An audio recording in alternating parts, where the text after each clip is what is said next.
All right, emergency start to the podcast. No countdown. The countdown went. It wanted to go again. It's fine. We are officially in position to get the number one draft pick in the NFL. The Texans just took a late lead, 32-31, against the Indianapolis Colts. Joined by my co-host Joey Ricotta today. Mr. Joey knows nothing. My name is Brandon Suarez. You can follow me at Bdon 300. But yeah, we're trying to get all our screens set up, trying to watch this game until the very end. And let's just hope that the Colts do not get in position to put a field goal away to kill the dream, because the Bears did their part. It was a beautiful tank. There were so many tank drives in there. And, I mean, we all knew we were going to lose this game, right? We wanted to lose this game. This may have been the first time since we've started this show that we came into this podcast honestly, don't win this game. Nobody wants us to win this game. But other than that, Joey, how you feeling on this fine Week 18 NFL Sunday? It's going according to plan right now. Holy shit, are the Texans making this interesting, though? And now the Colts are moving the ball. I'm like you said, just trying to get screens set up. Just sitting here toying with my tablet because I got no TV in this room. So, yeah, I'm trying to get my phone going. But go ahead. Dude, so fucking awesome, though. I was ready to curse the living hell out of Davis Mills for blowing this game after he looked good. And then I don't even want to talk about the Bears game. I just want to talk about this Texans game. There's nothing to talk about, dude. I mean, Bayless looked good. Cole Kmet looked good. Shout out Greg Stroman making the call up, getting a pick in his Bears debut, I would assume, because that was a guy that we talked about in the preseason that we really liked in this defense. And there probably just wasn't going to be room for him. But he went out there, got an interception. Yeah, it's Marcus Stroman's long-lost brother. That's who that was. Offensively, we knew what we were going to get in this game. The 2 touchdowns that we got were freak plays by the 2 players that got them. Bayless made an incredible play to tiptoe the sideline. Cole Kmet, he just was too big, too fast, too strong. What's going on? I'm still getting my screen. Oh, no. My bad. What's the situation? What's the situation? Ellinger just hit somebody. I don't know who he threw it to, actually, but they popped him, and then he kept his feet. So he kept going for a couple more yards, still short, but 2nd and 1. They're close to midfield, though. So there he goes now, first down. Just got a first down here. So, yeah, they're moving, man. They're moving. It's only 6 seconds left, though. So yeah, I cannot get my screen set up. So you're going to have to just be Joe Buck for me. Yeah, I mean, I don't know if I can do is – I think what you got to do is pass. I'm going on mute. You're take us home for this. You got to call this last. It's 6 seconds left. You're calling the rest of this game, all right?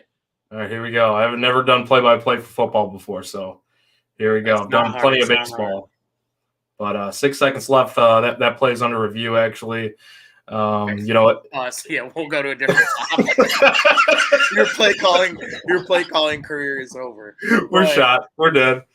But yeah, Fields looked cool on the sideline, wearing sunglasses on a cloudy day. Makes no sense. Dude was just chilling. All vibes team for the year. He did his thing this season. So again, obviously, as we said in the pregame, with nothing to play for here, with nothing to look forward to, no reason to trot him out there. And boy, did we see what we had down the barrel. We had Tim Boyle and we had Nathan Peterman. And the Tim Boyle interception, dude, was just an arm punt. And then I think the second one was a Tim Boyle one too. The one that Duke Shelley got to seal the game. Was that Tim Boyle again? Yeah, I thought it was Peterman at first, but then I kind of didn't realize that Boyle was even in the game because, like I said, dude, I was kind of barely watching at that point. And yeah, it was Boyle, though. He really underthrew it. I think it was Claypool, though. That was deep. And Duke Shelley, man, the Duke Shelley revenge game. Duke Shelley he put the clamps on, dude. He played a good game. I'm not going to lie. But I kind of love seeing it, too, because I really liked Duke Shelley when he was with the Bears. He was just such a great nickel corner. Gritty, dude. He was a gritty. Not great, but undersized, gritty player. Yeah, I always thought he would. I thought he had more potential than what he showed. I guess I was just getting him and Bryce Callahan mixed up with the great nickel corner. Bryce Callahan was kind of a great nickel corner. Duke Shelley always had that potential, but yeah, it was kind of cool to see him ball out in a game that we wanted the Bears to lose. He kind of felt like our defensive player of the game. No, he was my player of the game for sure because he saved the under for me.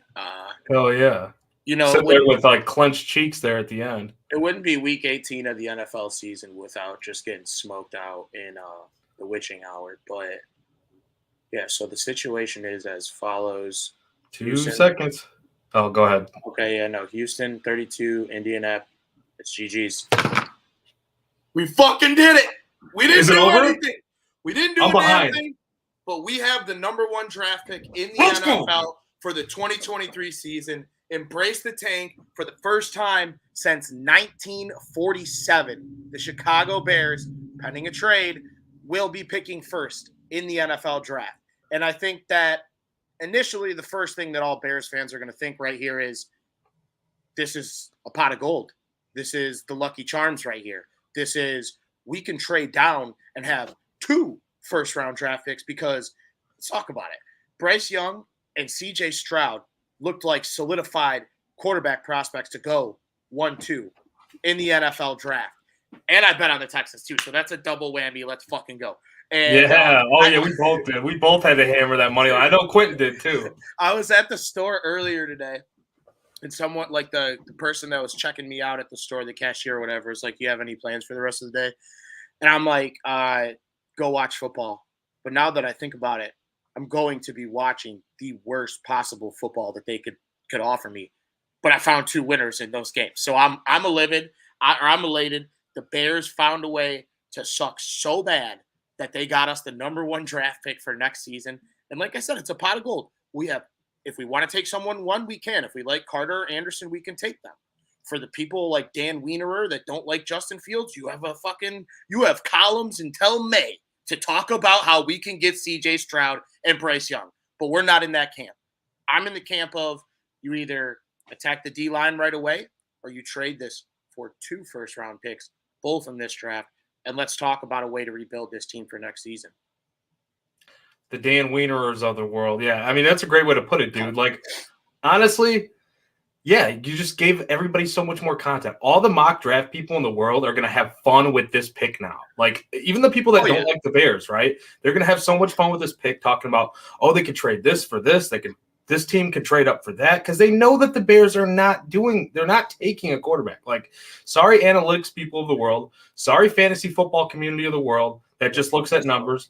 Like, well, fantasy football community loves Justin Fields because of what he did this year. But nonetheless, like, there were some analytics people out there that were talking like, well, they should absolutely, like, you should time it up with the rest of the roster and get a rookie contract quarterback and do this and that. Like, you know how hard – I think people don't really realize how hard it is and has been for teams to find a franchise quarterback. And then the Bears – you talk about the Bears alone finding a franchise quarterback. We still have so much high hopes for Justin Fields. He's looked good this season for the most part. Yes, he needs to improve as a passer. But, like, now you're talking about that number 1 pick. You could trade down. You could trade down twice. You could trade down 3 times. Like, I'm hoping for – give me chaos. You get a trade. You get a trade. You get a trade. Like, dude. Give us as many first-round talents as we could possibly get because we've talked about it many times over the last few weeks. This isn't a team that's 1 or 2 pieces away. This is a team that's like 1 or 2 pieces away at each position. Yeah. You know, like down the line, like 1 or 2 dudes away at most. There's a couple positions where we're like, okay, we're decent at. But other than that, bro, like so let's now that we got the jitters out, the game's over. I still got jitters, dude. Jitters. Dude, thank you, Lovie Smith, for doing us a favor today. Like, the GOAT, man. The GOAT. This Bears game today was a masterclass of tanking, was a masterclass of let's not try too hard, but try hard enough so that people don't leave even though they left anyways. Which, like, hats off to you. You're a sick individual if you were at the Bears game today. A real, true blue, diehard fan. But I think the way you got to look at it is, man, is this team went on a fucking glorious losing streak. They put us through misery week in and week out. And I think that a wise man once said, if you're not first, you're last. I don't really recall who that was, but I think it was fucking Ricky Bobby. And if you're not going to win the Super Bowl, which none of us that are listening to this show right now or on this show have seen us get this number 1 draft pick. Like I said, the last time was 1947. Crazy, dude. All the bad football that we've watched. Smoke a stogie, go get yourself a nice prime T-bone steak. Like, do what you do today. Today is a day to celebrate as a Bears fan because all the misery that we've been put through throughout this entire season actually paid off for once. And it's actually wild to me that in all the years of misery and mediocrity, that we haven't had this number 1 pick since 1947. I'm happy to say that I was alive during the time, as fucked up as that sounds. It does sound fucked up because you consider where this team was preseason. Like, we knew this wasn't going to be a great team, but I think even before the season, that's where I feel like, me personally, and like we were talking before the season, right? We thought this team would be a little bit better than expected. We were taking the win total over. That was before the trades. I mean, we're a little bit meatballish that way too, but like, you know, we kind of thought like 5.5 wins. Like, that's not like this team ain't that bad. You start seeing all the trades happen. You start really seeing the product on the field. You're like, oh, okay, yeah, this team really is that bad. Now somehow they found a way to get the number 1 overall pick. Like, thank you, Lovie. Let's start a GoFundMe for Lovie Smith because he's losing his job. And I'm sorry, I'm serious, because like that man deserves an extension for what he did for the Chicago Bears today. Let's talk about it, dude, because it was fucked. It was 4th and 20, bro. And Davis Mills. Mills. Dude, that was a pass that I have only seen thrown when I was playing 500 as a kid. And you got to jump up and moss someone else to go get it. And like the Colts just did the fuck out. Nobody touched the pass. The pass was in the air forever. And it almost fell into the Texans receiver's hands like a punt. That's how wild the trajectory of the ball was. It was the weirdest play I've probably seen all day. And like, I watched the Bears game in its entirety and had Red Zone going on the second screen all day. So like, that took the cake for me. But I don't know, man. Really proud of the way this team just stunk it the fuck up to the point to where now we have all the money in the world. We have the draft picks. People that are bitching about us trading away the Chase Claypool pick, like, shut the fuck up. Now we have the number 1 pick. We're getting that pick back no matter which way you look at it, because we're not drafting at number 1. And we'll talk about Chase Claypool in the offseason because he's not important. Right? But yeah, and give the guy a shot. You know what I mean? Give the guy a fucking shot. He didn't have anything around him. Cole Kmet, dude. Cole Kmet is that guy. Okay. Oh, look at him too. Over 500 yards again. Dude, over 500 yards, 7 touchdowns. Cole Kmet was probably the one guy out on the field on offense that you could tell just wanted to go out there and play football and have a good game. Like, he didn't care what the end result of the season was. He just wanted to go out there and, bang heads for one last time this season. And Monty was making a couple business decisions towards the end. Don't know what the situation is going to be with Monty. You would honestly hope that he could be extended, but this is a dumb franchise that doesn't know what they're doing. So, I mean, they barely played him today too. Like, they didn't give him the ball at all. Like, so was he even targeted in the receiving game? Like, we know how good he is in the receiving game. I don't think he was even targeted, dude. We saw a little bit of Herbert. We saw some Ebner. Trying to think. Barely had any carries too. I think he had under 10 carries today for Montgomery. Yeah, no, like I said, the offense was putrid today. The only time they scored was Velus making a freak play out of nothing. And the Velus game, dude. The Velus game. We talked about that. Remember, we talked about that leading. It's going to be the Velus game, and one could classify it as that. And then Cole Kmet. There's the only 2 players that really did their thing on offense. Claypool had a couple catches here and there, but not really where we want him to be at. I'm going to jag off. I don't have the comments on. Let me start from the top. So, Scott, number 1 pick, locked in. Jack, our Colts fan, you're welcome, though. Let's work. Thank you, Jack. Yes. Jack's a big Cubs guy, too, so. Absolutely, Jack. And then we like Jack. Trade down 2 or 3 times. First pick can be 15th with 6 second rounders. It's so many. Poles decided on a plan, saw it through, and made it happen. GM of the year. He finally woke up before noon. Hey, man, it's working right now. I don't know this plan. Like, maybe if he had some master plan this whole time, like Scott Lovie for defense coordinator. Honestly, man, like, we haven't seen that much from Alan Williams. I don't know. Like, wouldn't be the craziest thing. That's Scott's best comment of the day right there, Lovie for defensive coordinator. But yeah, and look, they used to compare notes together too. Him and Eberflus used to compare notes together. Or Flus would kind of like, I mean, obviously he's doing like the modified Tampa too, so it's not crazy. It's really not. Yeah. I don't see it happening, but I'm hammering the Rams right now. I think that's the squad ride for today. Oh, I definitely hit Rams too already, but I hit their spread. I hit Lions money line.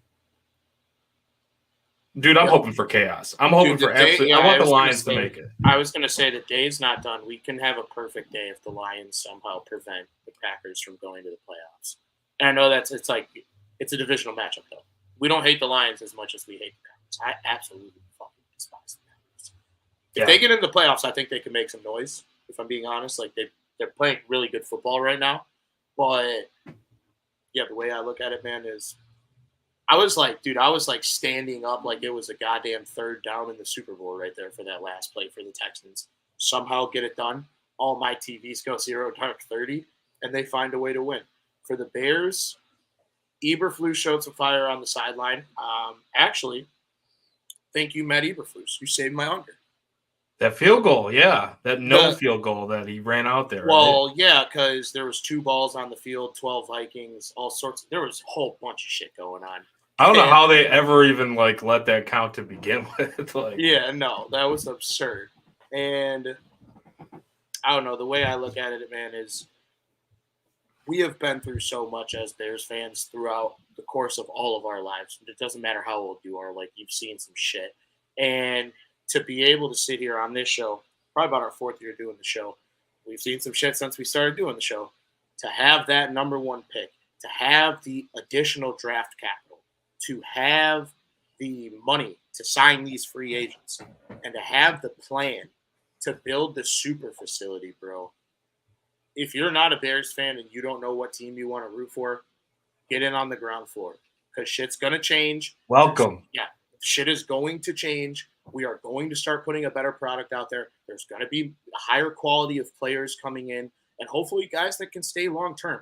Too often, as Bears fans, we see these guys have short careers with us, and then they go and do great things for other teams. We do not want that this year with our Bears. We want them to build from the ground up and to find a way to put together a winner for this city because the city deserves it. We always have these one-off years where we go to the playoffs and then nothing happens. You go to the playoffs one year and then nothing happens in the years after, and then you have to start rebuilding again. And all of us as Bears fans are fucking tired of it. Find a way, Ryan Poles. You have the keys to a Ferrari right now to figure out how to build your exact identity of a football team. He has to get it right. No ifs, ands, or buts about it. There's no question about how important this offseason is. From a free agent standpoint, from a draft standpoint, this offseason is absolutely vital. Now that you have this capital here, dude, you basically said it. It's a gold mine. You can do almost anything. And I guess that's where I want to kind of ask you the question, Bdon. Do you want the Bears to kind of acquire a first-round pick for 2024 as well? Or are you in the camp of, let's get as many of this year's draft picks that we can, 2023, and just keep moving it that way? Because you're going to get multiple picks in 2023 regardless.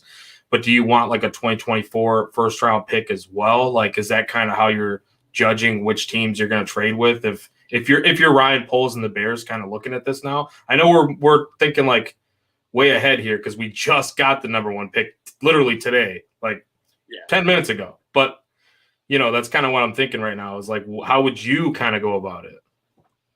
Well, I'm a Jagoff, so I'm the wrong person to ask. But I mean, I guess if that's I guess I didn't really think that through to where probably only going to get 1 for this year and then 1 for next year. But well, we can revisit it. Obviously, we'll talk about in the offseason too. I know it's real fresh. I mean, if there is a team that has 2 picks in the first round that wants to do a deal, why not? But yeah, if you got to go one this year, drop back a little bit, maybe draft a guy like Quentin Johnson, first round. Need that receiver anyways. And there's going to be hogs in every round of the draft. There's always going to be offensive linemen. I don't know, man. I think that, yeah, it sounds crazy with as bad as we are saying that we want to trade this pick away. But the value that it presents, because trades are dumb and the team that's trading away something usually ends up winning the trade, I wouldn't hate to see 2 first-round draft picks, maybe a second or third. It doesn't really matter to me, but the Bears have to find a way to leverage this to a team like the Indianapolis Colts, like the Washington Commanders, like these teams that are going to be in a quarterback influx. Hell, even the Miami Dolphins might be interested in the quarterback with everything that's going on with Tua Tagovailoa.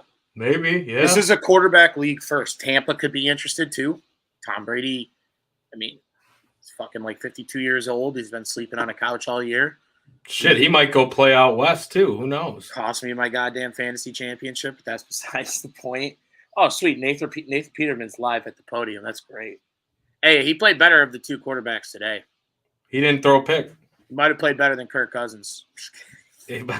Sunday Kirk, noon Also, Kirk didn't really show up today, did he? He was one thing I want to talk about too is we're such a bad team that Justin Jefferson's didn't even get a retwist before he came to play this game. I was like, who the fuck is this guy running around with the afro underneath his helmet?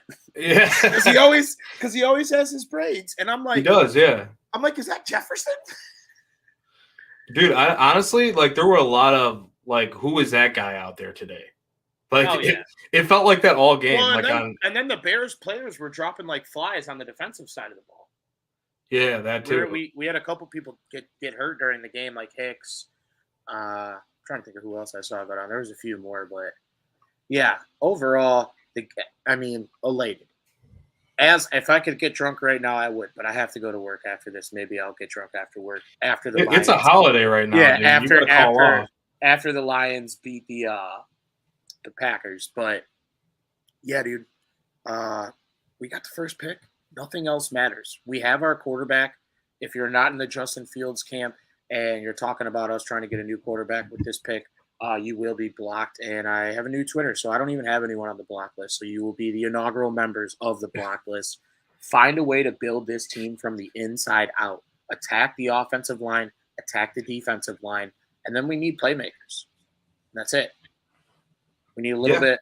We're probably going to need – well, I like Sanborn as a piece. I don't know how great Sanborn will be long term, but Scott said it's a bullet bourbon Sunday fun day. But you're gonna in general. Let's take a look at it for what it is, right? You want to add at least one or two more linebackers.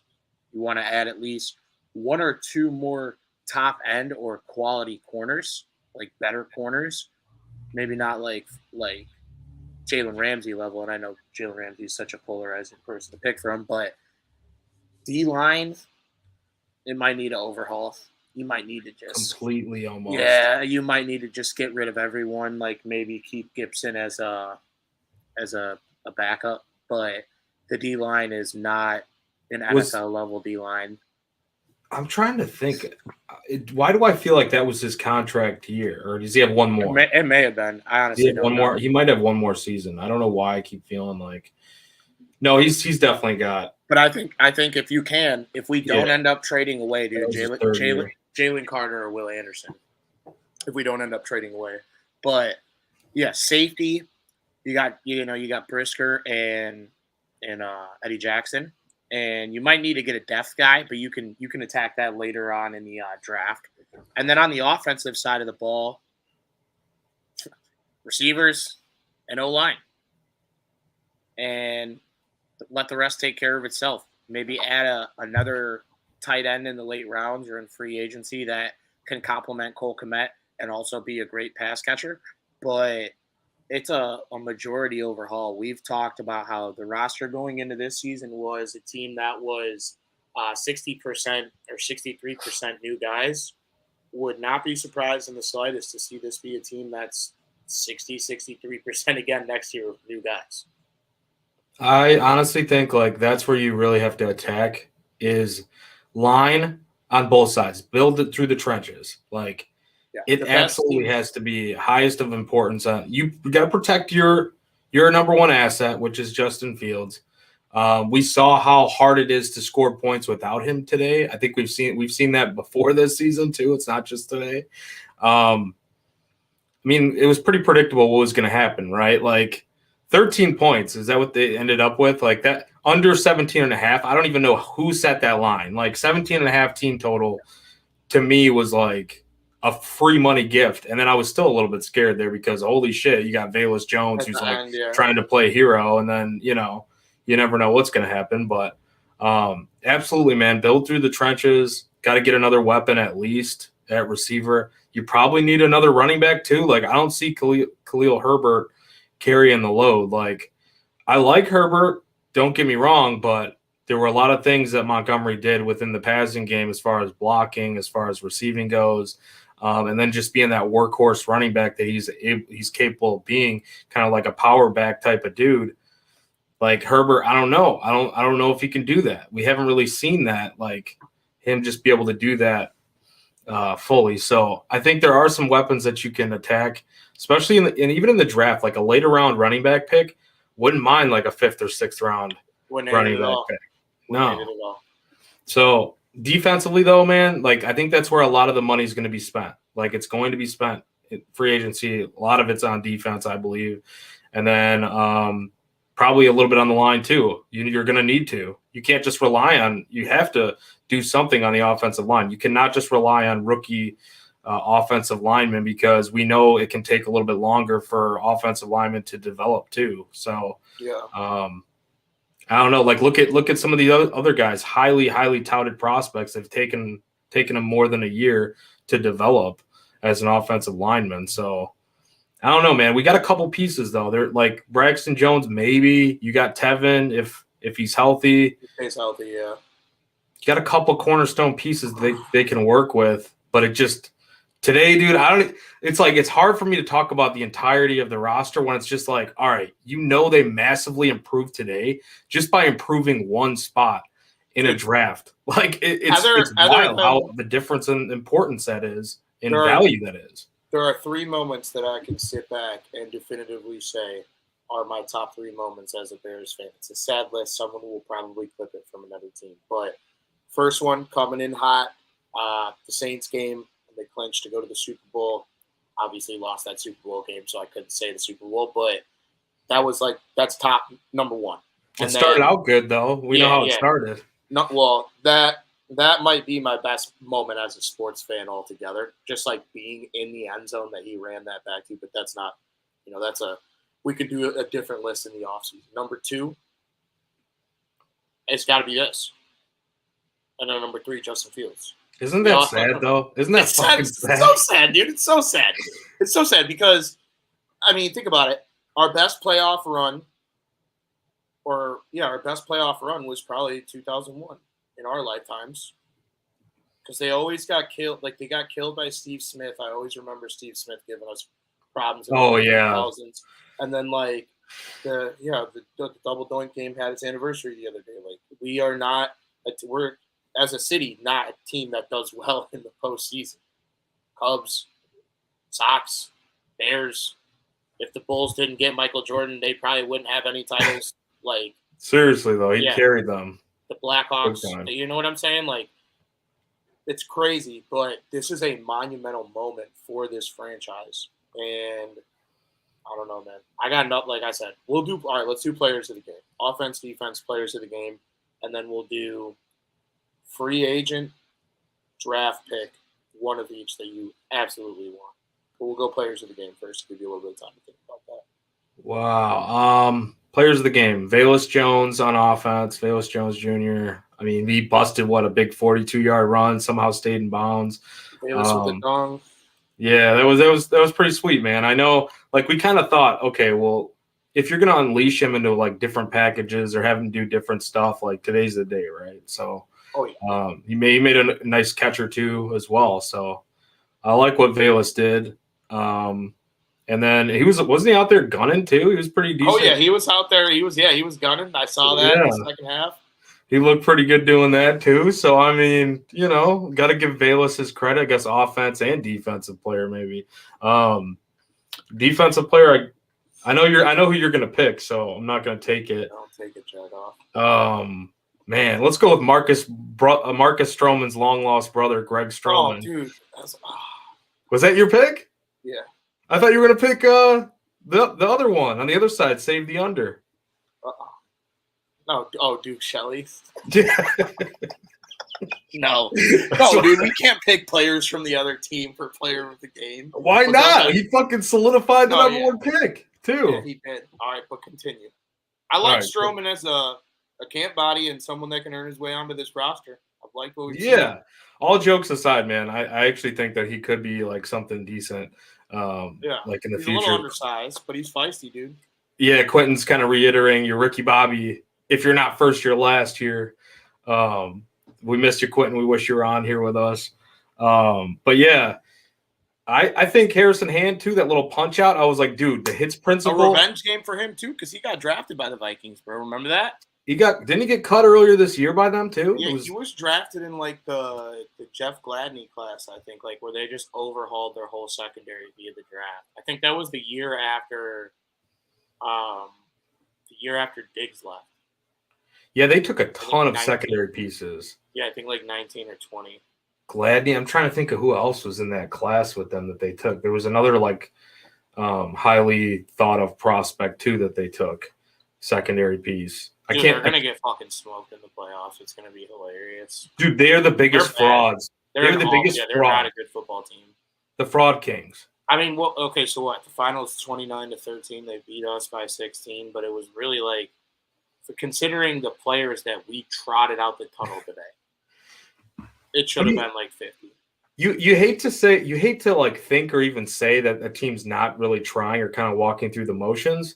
But did it kind of feel that way with the Vikings? Because I feel like there was times where they were really trying, and it's like, wow, they're just not really that good. They're playing against, like the point differential. Looked all right. Osborne looked all right for them, but yeah, for me, I'm gonna go Cole on offense. I think that, like I said, in this game, you couldn't tell that he wasn't playing for anything. You couldn't tell that we are the last place team in the entire league. And, there's nothing to play for. Cole Kmet trying to rattle up the sideline, got himself a touchdown. I think he had like 4 or 5 catches, probably close to 50 yards, and just solidified some numbers and some milestones that he hasn't hit in his career. Like I said, with 7 touchdowns. We said, let's get 3 to 5 at the beginning of the year. If I could get 3 to 5 from Cole Kmet, I'll be pumped. We got 7. That's something to build on. Darnell Mooney is someone that we're going to get back next year, so obviously that's also something to build on. And if you don't think that Justin Fields is going to be either Claypool living at Fields' house or Fields living at Claypool's house in the offseason, like, you don't think they're going to be fucking training, you're fucking crazy. He has a full offseason to get situated with this offense and with this team. We have a couple weapons. We need to add a few more. On defense, though, I'm sticking with you, man. I liked Stroman's play today. I liked what I saw from him. A guy that in the preseason when we were doing the show, we talked about a lot. We thought he was going to make the team, and then I guess he just ended up being a practice squad body. But similar to getting the call up to the major leagues after being in the minors, he spent the whole season on the practice squad. He got that one moment in a game full of tape, and if Greg Stroman doesn't have a home in Chicago, he at least put his best foot forward towards finding that next home as a journeyman corner.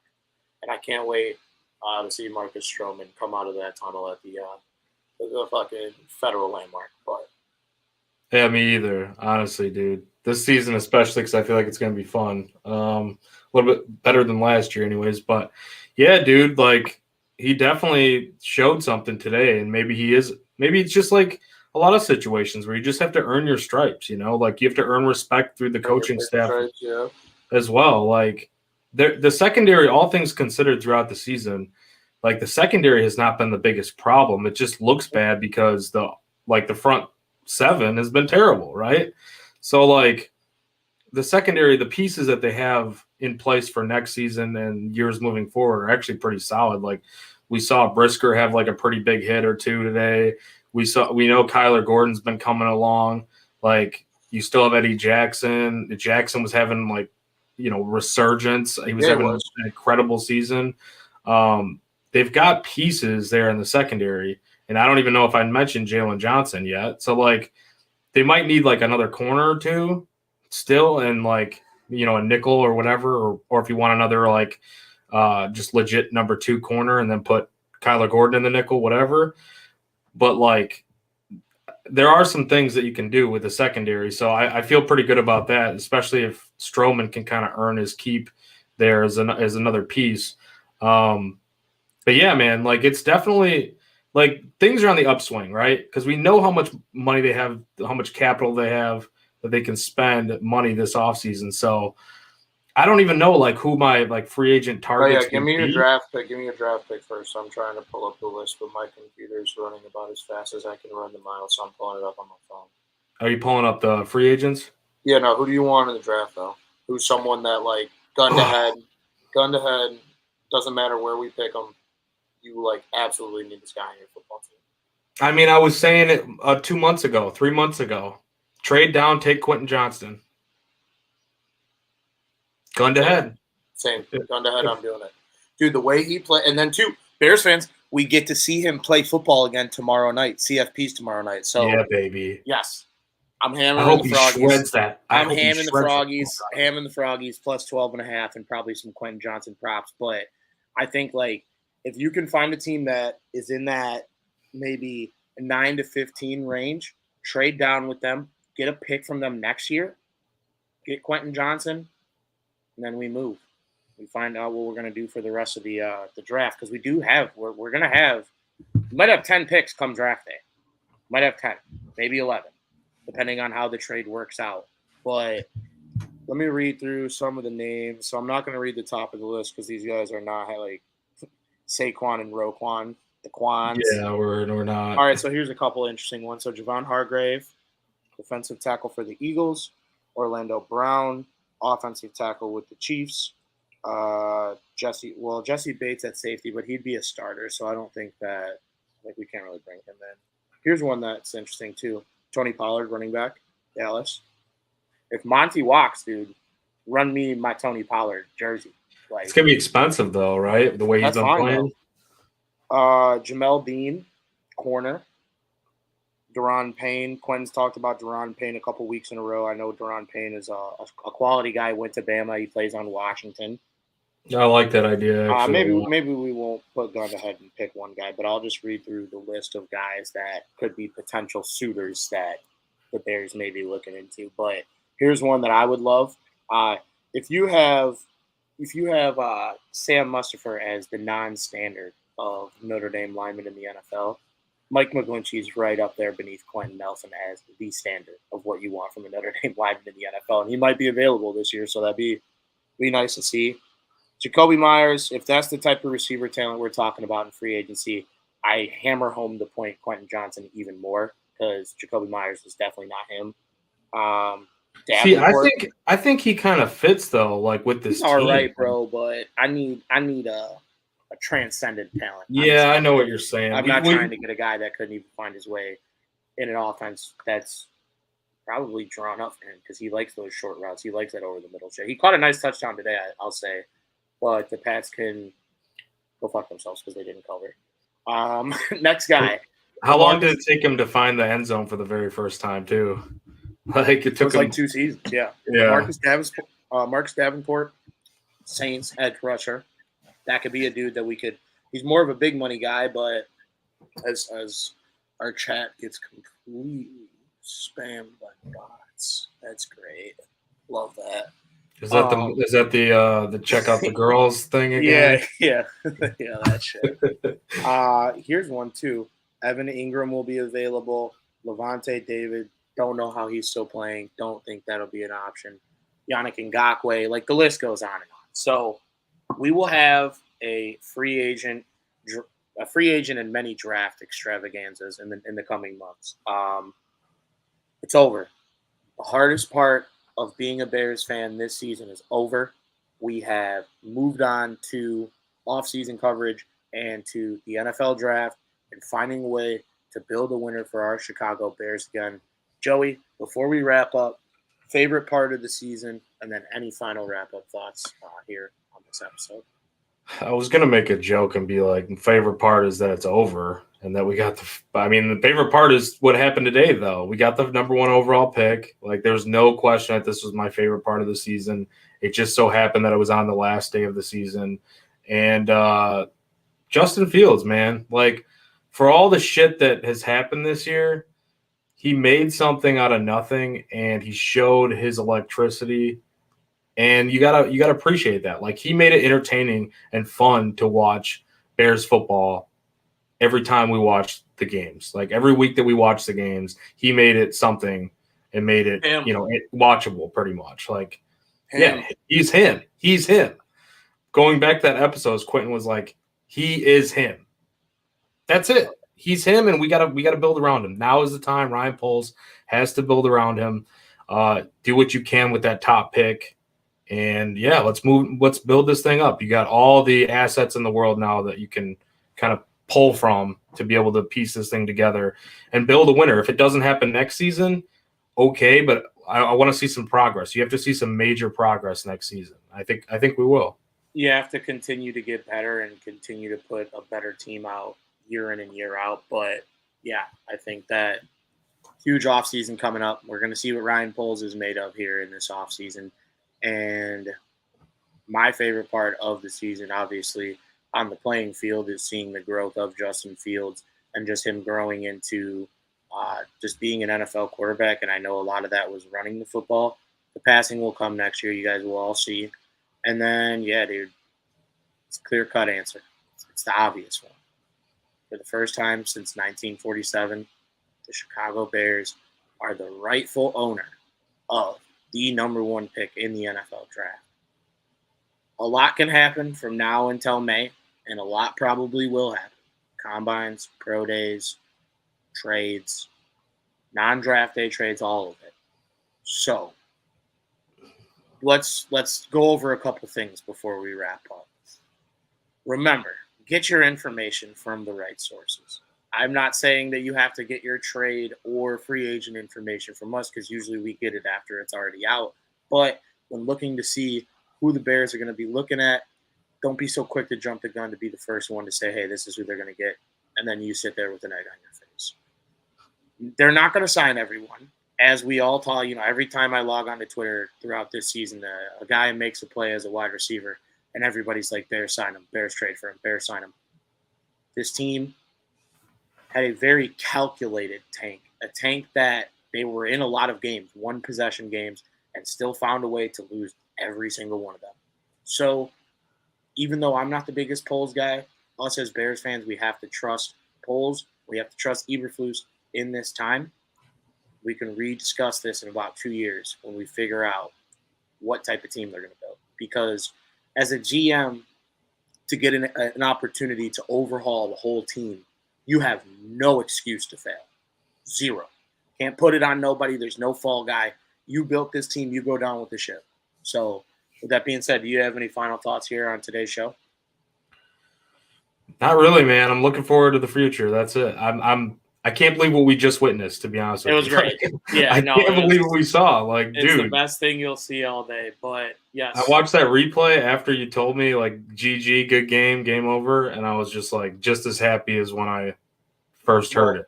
Like, it happened. Don't be, what is it that they say? Don't be sad that it's over. Just be happy that it happened. Be happy that all the friends we made along the way and all the people that we're going to be looking into for this draft, because every position is pretty much up for grabs. But moving forward, the show will probably go down to about one a week. There might be a little bit of a buffer between shows from today until the next show. I don't know exactly what's going on. We all got to sit down and figure out what we got moving forward. But all focus on the draft, all focus on free agent, all focus on Arlington Heights, all focus on what a birthday present for Virginia McCaskey. May not have won the game. We won you the number one pick for your 100th birthday. How about that? And also, let's talk about Justin Fields in that picture. He looked cooler than the other side of the pillow in that team picture for the 100th birthday. But whether you were with us for one episode, a minute on today's show, or all 30 or so episodes throughout the season, we always appreciate the support. We appreciate you guys tuning in for the misery that we all go through as Bears fans, finding a way to see the light at the end of the tunnel. That light at the end of the tunnel has arrived today in the form of the number one pick. We got nothing else for you guys. You can follow Joey at Joey Knows Nothing. You can follow me at Bdon300. We'll be back with you guys in the near future to discuss our shiny new toy and what we're going to do with it and what this team is going to do moving forward. But Bears fans, smoke a Cohiba, celebrate, drink the finest alcohol in the cabinet. Do what you got to do, celebrate, because we got that number one pick, baby, and bear down. Bear down.